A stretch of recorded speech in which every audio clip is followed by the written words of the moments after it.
Welcome to Hood Champion Boxing and Sports. In boxing, you find a way to win or you find a way to lose. Man, Luis Ortiz is getting an opportunity to try to get busy, get himself put back on the map. But man, he's got an uphill battle against him as he gets ready to face Bakhodir Jalalov. Now, Jalalov is a gold medalist, man. And let me tell you something. Luis Ortiz, I just think this is Top Rank is using Luis Ortiz the way they should as a springboard for Bakhodir Jalalov to get to the next level. I mean, Luis Ortiz, his punch resistance has been affected. When he fought Charles Martin, he just happened to land a big shot to get himself out of trouble. When he faced Andy Ruiz, he got himself dropped a few times. If there was another round left, I think Luis Ortiz would have beat Andy Ruiz. But what I'm getting at is Luis Ortiz is that old Cadillac that has 200,000 miles on it. And it's hit a lot of potholes. It's had a lot of maintenance performed on it. And I just think when he's going up against a young, fresh, low-mile 2024 Ferrari, which is what Bakhodir Jalalov is, I think Luis Ortiz I just don't think he can win this fight. I just don't think that. And I'm frustrated that they're actually trying to do him this way, man. You take a look at Ortiz. I mean, he's going up against this guy who's just a young killer, 6'7", knocking people out. Ortiz has the experience. Ortiz obviously can punch, he can fight, but again, Ortiz has 200,000 miles on him. He's that old Cuban Cadillac. I'm just not sure that he can win this fight, man. And I don't have anything funny to say. Jalalov is really a problem, but I guess we're going to find out if Jalalov is ready for the next step. Now, this is something else that I find interesting right here. When you come and you take a look at the rankings, remember, Luis Ortiz used to be part of this ranking stack. Luis Ortiz is not part of the ranking stack anymore. He has totally fallen out of the ring rankings. But then when you come and you look down here, right, across the 4 sanctioning bodies, you can look here in the WBO, that's the column on the far left. Luis Ortiz is not in there. You look at the IBF, Luis Ortiz is not in there. You look at the WBC, Luis Ortiz is no longer ranked. You look at the WBA, Luis Ortiz is no longer ranked. So what you're seeing is Luis Ortiz has the name, and they're just using Luis Ortiz's name to help bubble Jalalov up to the next level to get him ready for possibly an interim title fight or something. But when we talk about Jalalov, well, let's see where they have him, okay? So we're looking here at the IBF. I don't see Jalalov in here. We're looking here, that was the WBO. We're looking at the IBF. Let me scroll up a little bit for you. Let me see. All right, the IBF. I don't see Jalalov there. And then, I thought Jalalov was ranked in here, man. What the hell's going on? And then you look over the WBC. Jalalov is not in here. I thought he was ranked in here. Oh, no, it's Mahmoudov. Oh, no, there he is right there. I thought he was in here. Bakhodir Jalalov ranked number 15. And then you come take a look at the WBA, and he's not there. So they're doing what I said. They're using Luis Ortiz as a springboard to get Jalalov catapulted, probably right smack dead in the middle of these sanctioning bodies rankings.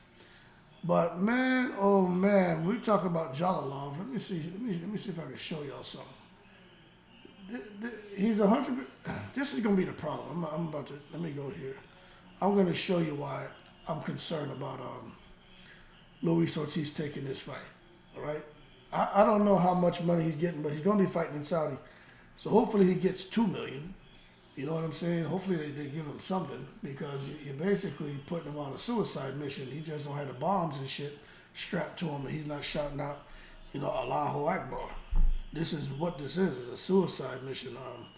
So let me do this. Jalalov is his name, right? Let's see what we can pull up here. I want to show you what I'm talking about, because I just think it's bad medicine for him, Luis Ortiz, to be in here with a guy like here he is right here, the big Uzbek. Let me show you something. Okay, here it is right here. Let me show you the problem. This is, let me expand this a little bit for you, right? This is Bakhodir Jalalov, 100% KO ratio. He's 6'7", 81 inch reach, southpaw. So that's going to be interesting to see a southpaw versus southpaw. But he's 6'7", some say 6'8", 81 inch reach. Okay, and he can fight. He can fight. He can crack. He can hit. But let's look, because Luis Ortiz is no slouch. Let's see something. So he's 6'7", 81 inch reach, right? Let's see what happens when we do this.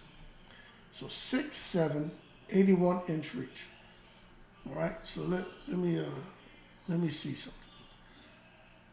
I wanna see just what Luis Ortiz is looking like, because that's really important to me. Let me find the old Cuban Cadillac on here. Let me go here. Let's find the Cuban Cadillac. King Kong. 6'7", 6'8", 81 inch reach. So there you got King Kong, the Cuban Cadillac, 200,000 miles on him.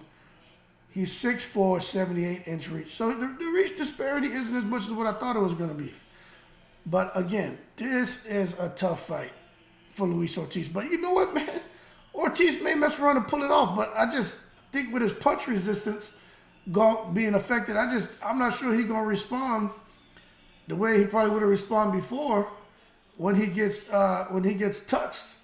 You know what I'm saying? It's crazy. Oh, hold on a second now. What the hell is this? On January 13th, Luis Ortiz had a fight? Damn, I've been sleeping underneath the rock. Did anybody know Luis Ortiz had a fight already in January this year? Maybe they put this underneath the wrong goddamn person's name. He fought... Where did he fight?